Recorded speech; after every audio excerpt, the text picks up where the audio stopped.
പ്രാർത്ഥന പലർക്കും അറിയാത്തൊരു കാര്യമാണ്. എങ്ങനെയാണ് പ്രാർത്ഥിക്കേണ്ടത്, ഈ പ്രയർ എന്താണ് എന്നുള്ളത്. ശരിക്കും പ്രയർ എന്ന് വെച്ചാൽ നമ്മൾ സ്നേഹത്തോടെ, ഇഷ്ടത്തോടെ, അത്രയും ഒരു കുഞ്ഞു കുട്ടിയോടുള്ള സ്നേഹം എങ്ങനെയാണ് നമ്മൾ പ്രകടിപ്പിക്കുന്നത്, അത്രയും സ്നേഹത്തോടെ നമ്മൾ നമ്മുടെ ദൈവത്തോട് അടുക്കുന്നതാണ് ശരിക്കും പ്രാർത്ഥന എന്ന് പറയുന്നത്.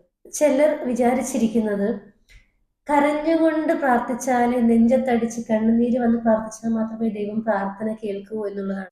അതായത് കരയുന്ന കുട്ടിക്ക് മാത്രമേ പാലുള്ളൂ എന്ന് പഴഞ്ചൊല്ല് പറയുന്നത് പോലെ കരഞ്ഞാൽ മാത്രമേ ദൈവം തരുള്ളൂ എന്നുള്ളതാണ്. ശരിക്കും അത് നിങ്ങളുടെ തെറ്റിദ്ധാരണ മാത്രമാണ്. നമ്മൾ സ്നേഹത്തോടെ വിളിച്ചാൽ നമ്മുടെ കുട്ടികൾ കേൾക്കില്ലേ? അതുപോലെ തന്നെയാണ് ദൈവവും. ദൈവം നമുക്ക് ഏറ്റവും പ്രിയപ്പെട്ടവനാണ്.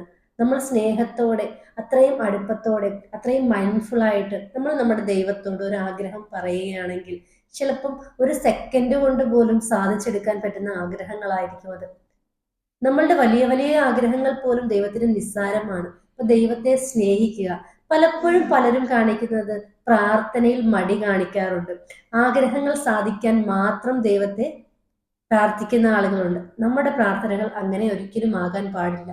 എല്ലാ ദിവസവും നമ്മൾ ദൈവത്തെ ഓർക്കണം. പറ്റുമെങ്കിൽ എല്ലാ മണിക്കൂറും നമ്മൾ ദൈവത്തെ, എല്ലാ നിമിഷത്തിലും നമ്മുടെ ദൈവത്തെ നമ്മുടെ ഹൃദയത്തിൽ നമ്മൾ ഓർത്തുകൊണ്ടിരിക്കുക തന്നെ വേണം. ദൈവം എപ്പോഴും കൂടെ ഉണ്ടാകും.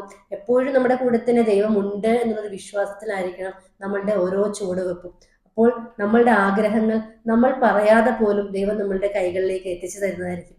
ഇന്നു മുതൽ നിങ്ങളുടെ പ്രാർത്ഥനയിൽ പ്രയോറിറ്റി കൊടുക്കുക, ദൈവത്തിന് പ്രയോറിറ്റി കൊടുക്കുക, കൂടെ ചേർത്ത് പിടിക്കാൻ ശ്രമിക്കുക. ഒരു കുഞ്ഞു കുട്ടിയെ പോലെ ജീവിതത്തിലെ നമ്മുടെ ഏറ്റവും പ്രിയപ്പെട്ടവരിൽ ഒരാളായിട്ട് ദൈവത്തെ കണ്ട് കൂടെ ചേർത്ത് പിടിക്കുകയാണെങ്കിൽ ദൈവം നമ്മളെയും കൂടെ ചേർത്ത് പിടിക്കും. പ്രയറിന്റെ കാര്യത്തിൽ ഇന്നു മുതൽ പ്രത്യേകം ശ്രദ്ധിക്കുക.